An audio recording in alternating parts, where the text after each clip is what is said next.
السلام علیکم دوستوں پاکستان کے پارلیمنٹ میں بیٹھے بہت سے افراد جو کہ پاکستان کے سیاہ و سفید کے مالک ہیں، ان کے آباء و اجداد اصل میں ملک و ملت اور مذہب سے غداری اور برطانیہ سے وفاداری کے صلے میں اس مقام تک پہنچے ہیں۔ سب سے پہلے ہم بھٹو خاندان کے بارے میں بات کرتے ہیں۔ بھٹو خاندان کا شجرہ نسب یہ ہے: غلام مرتضیٰ بھٹو، ان کا بیٹا شاہ نواز بھٹو، اور پھر ان کا بیٹا ذوالفقار علی بھٹو۔ جبکہ ذوالفقار علی بھٹو نے نصرت اصفہانی سے شادی کی جو کہ ایک ایرانی لڑکی تھی، اور یہ بھٹو کی دوسری بیوی تھی، جن سے بے نظیر بھٹو، مرتضیٰ بھٹو، شاہ نواز بھٹو اور صنم بھٹو پیدا ہوئے۔ اس خاندان کی کہانی کچھ یوں ہے کہ 1843 میں چارلس جیمز کی قیادت میں انگریزوں نے سندھ پر قبضہ کر لیا، اور یہاں دولت کی لوٹ مار کرنے کے لیے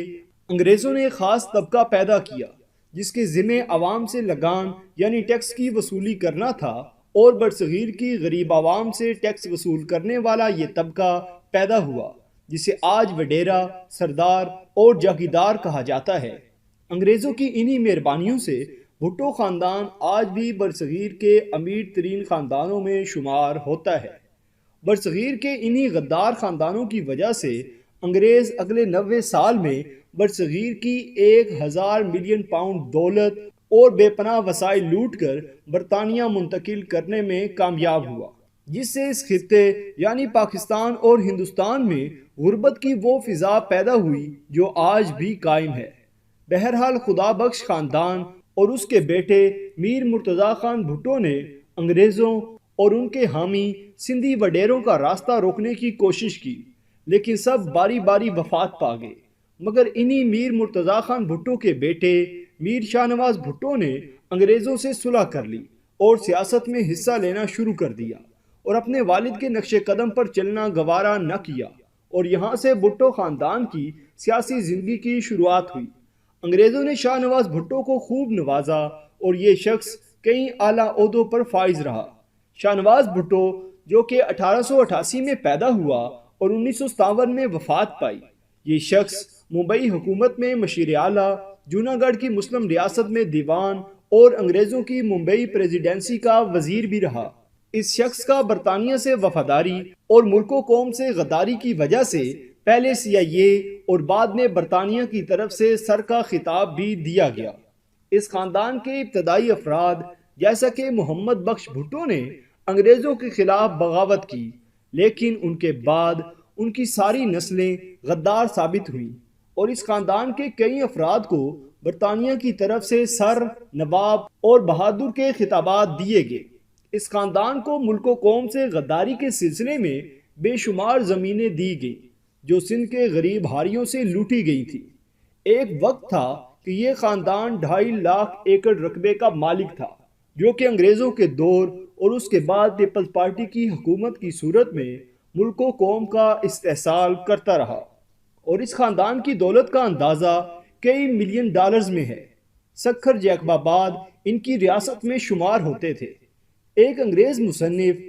ڈیوڈ چیزمین نے اپنی کتاب landlord power and rural independence in colonial Sindh کے مطابق سندھ میں یہ وڈیرے سیاہ و سفید کے مالک تھے، اور ان کو برطانیہ کی طرف سے مجسٹریٹ کی حیثیت حاصل تھی۔ وہ جیسے چاہیں غریب عوام کو ظلم کی چکی میں پیس کر رکھیں، مگر برطانیہ کے وفادار رہیں۔ اور سندھ میں بھٹو خاندان کے علاوہ انگریزوں کے وفادار غلاموں میں قدیر دھرخان، میر عبد الحسین خان تالپور جو کہ موجودہ سندھ کی سیاستدان فریال تالپور کے آباء و اجداد میں سے ایک ہیں۔ اس کے علاوہ غلام رسول جتوئی اور جتوئی خاندان انگریزوں کی مہربانی سے آج بھی سندھ میں اعلیٰ حیثیت رکھتا ہے۔ اب شاہ محمود قریشی کے خاندان کی بات کرتے ہیں جو کہ خود کو مخدوم کہلواتے ہیں، یعنی وہ خاندان جس کا ہر فرد خدمت کے لیے جانے کے لائق ہو۔ مگر تاریخ گواہی دیتی ہے کہ یہ خاندان ماضی میں انگریزوں کی والہانہ خدمت کے لیے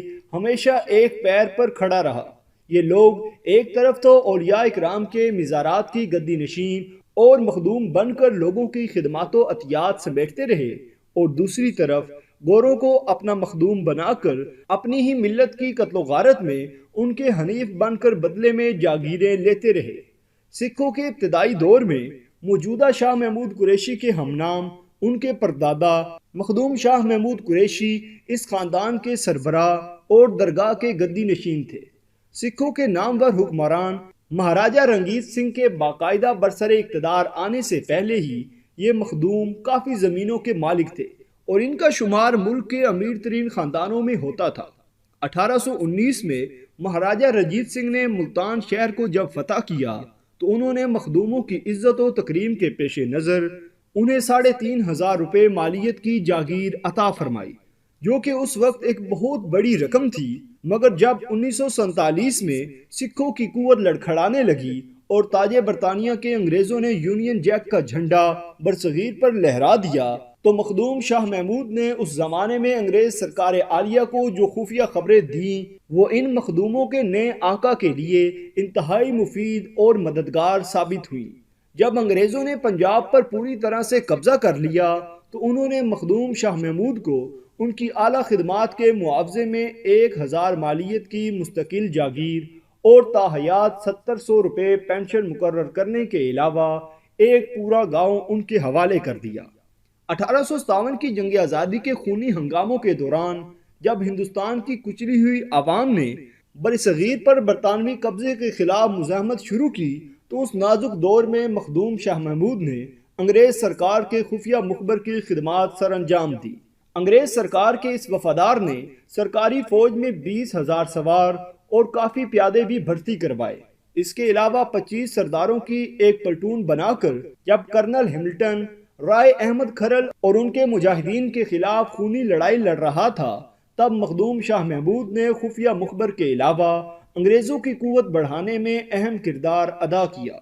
جب مسلمانوں نے دیکھا کہ ایک بڑا رہنما انگریزوں کی مدد کر رہا ہے تو ان کے جذبات ٹھنڈے پڑ گئے، جس کا جدوجہد آزادی پر بہت برا اثر پڑا اور مخدوم شاہ محمود نے ان بڑی خدمات کے معاوضے میں 30,000 نقد کے علاوہ 1,800 مالیت کی جاگیریں اور 8 کنوؤں پر مشتمل زمین بھی سرکار برطانیہ کی طرف سے عطا کی گئی۔ جب پاکستان کے موجودہ سیاستدان شاہ محمود قریشی کے پردادا اور ان کے ہم نام بزرگ شاہ محمود قریشی جب 1859 میں وفات پا گئے تو ان کے بعد ان کا بیٹا بہاول بخش حضرت شاہ رکن عالم رحمۃ اللہ علیہ اور حضرت بہاؤالدین رحمۃ اللہ علیہ کے مزارات کا سجادہ نشین بنا۔ دلچسپ بات یہ ہے کہ اولیاء اللہ کے اس گدی نشین بہاول بخش کی دستار بندی ایک انگریز ڈپٹی کمشنر نے بڑی شان و شوکت سے اپنے ہاتھوں سے کی۔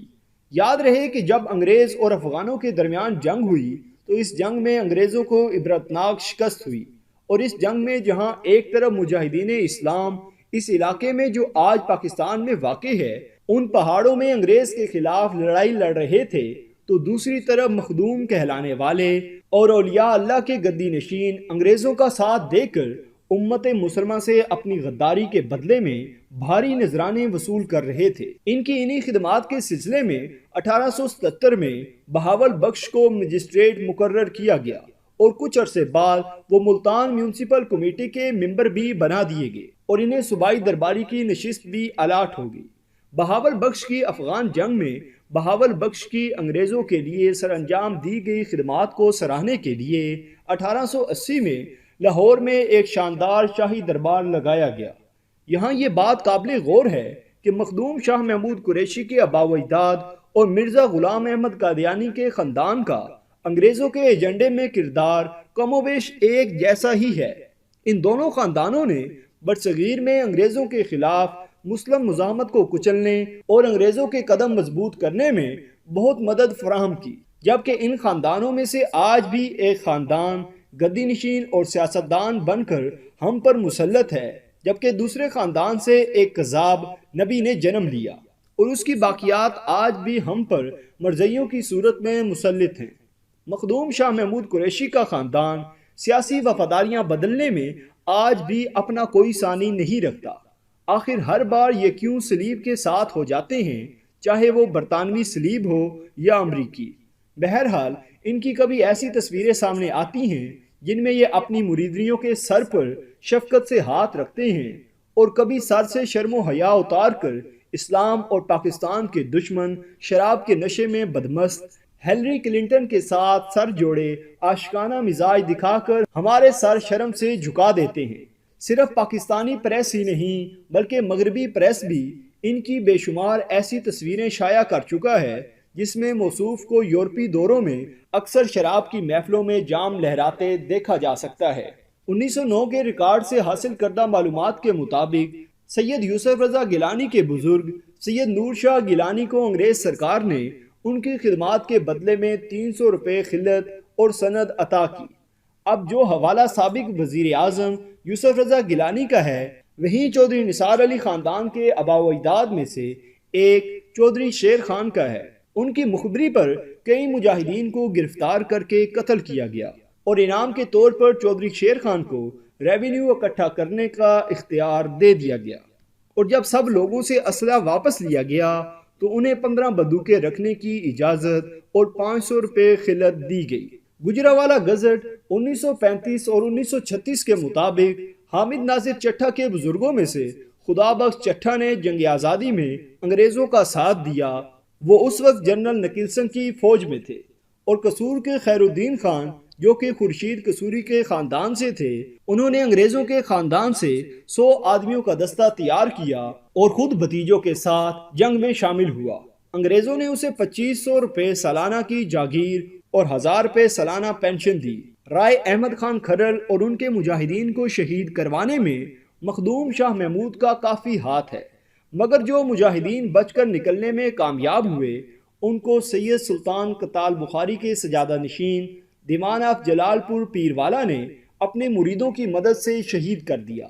جلال پور پیروالا کے ایم این اے دیوان عاشق علی بخاری انہی کی آل میں سے ہیں۔ ہندوستان میں مسلمانوں کی جنگ آزادی کے دوران ملتان میں آباد پٹھان قبیلے کے گردیزی خاندان نے انگریز سرکار کا بھرپور ساتھ دیا، لہٰذا انگریز سرکار نے ان کی مدد کے صلے میں انہیں جاگیریں عطا کی۔ خان گڑھ میں آباد پٹھان قبیلے کے نواب زادگان کے جد امجد اللہ داد خان نے انگریزوں کے خلاف جدوجہد کرنے والوں کو کچلنے میں انگریزوں کا بھرپور ساتھ دیا، لہٰذا انگریز سرکار نے اس کی اس خدمت کے صلے میں اسے خصوصی خلعت عطا کی اور انعام میں جاگیریں عطا کی۔ پاکستان کے نامور مرحوم سیاستدان نواب زادہ نصر اللہ خان انہی کی اولاد میں سے تھے۔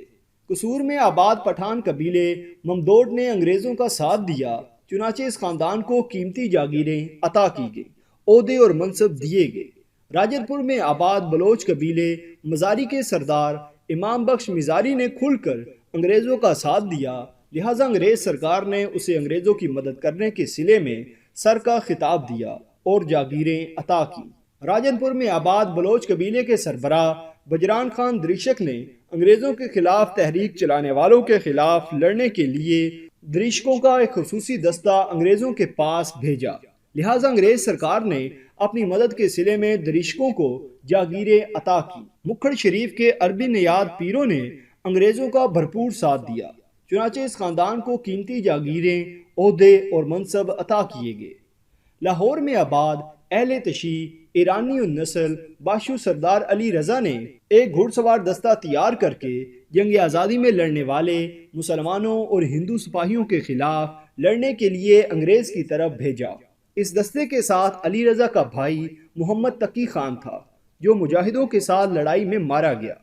باشو کو جنگ کے بعد خطاب، سند اور وزارت اور وظیفے عطا کیے گئے۔ 147 دیہاتوں کی طلاقہ داری سونپ دی گئی۔ لاہور کے شیخ خاندان کے سربراہ شیخ امام دین نے جنگ آزادی میں 2 دستے خصوصی طور پر دلی بھجوائے جنہوں نے حریت پسندوں کا خون بہایا۔ ان خدمات کے بدلے میں انگریزوں نے اسے بہت بڑی جاگیر بخشی۔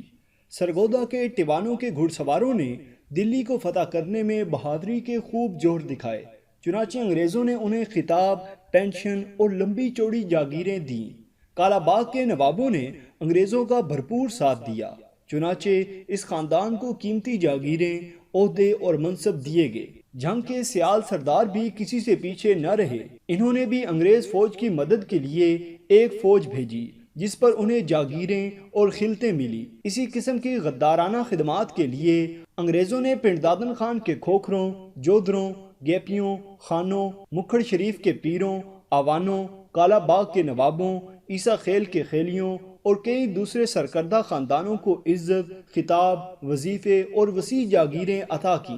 بات یہیں تک ختم نہیں ہوتی۔ برصغیر میں قدم جمانے کے لیے انگریزوں نے یہاں کے وڈیروں، جاگیرداروں، نوابوں، شہزادوں، سول پولیس اور آرمی ممبران کی سروس پر مسلسل نوازشات کے ذریعے وفاداری یقینی بنائی۔ اس کا نتیجہ یہ نکلا کہ انگریزوں کے منظور نظر یہ افراد ایک تو عوام پر قابو رکھتے تھے، پھر انگریزوں نے ان لوگوں کو یہ ترغیب دی کہ یہ اپنے بچوں کو پڑھائیں، کیونکہ یہ لوگ ایک طویل عرصے سے انگریزوں کی خدمت سر انجام دے رہے تھے اور وفاداری کے لحاظ سے بھی قابل اعتبار تھے۔ اس لیے انگریزوں نے ان کی تعلیم کا خصوصی بندوبست کیا اور ان کے لیے کئی تعلیمی ادارے کھولے۔ ملٹری اور کیڈٹ کالجز اسی دور میں متعارف کروائے گئے اور ان تعلیمی اداروں میں سرداروں، جاگیرداروں اور نوابوں کے بچوں کو مفت تعلیم دی جاتی تھی، بلکہ انہی چھوٹی عمر میں ہی ان تعلیمی اداروں کی نرسری برانچز میں داخل کیا جاتا، جہاں انگریز آیائیں ان کی تربیت کرتی۔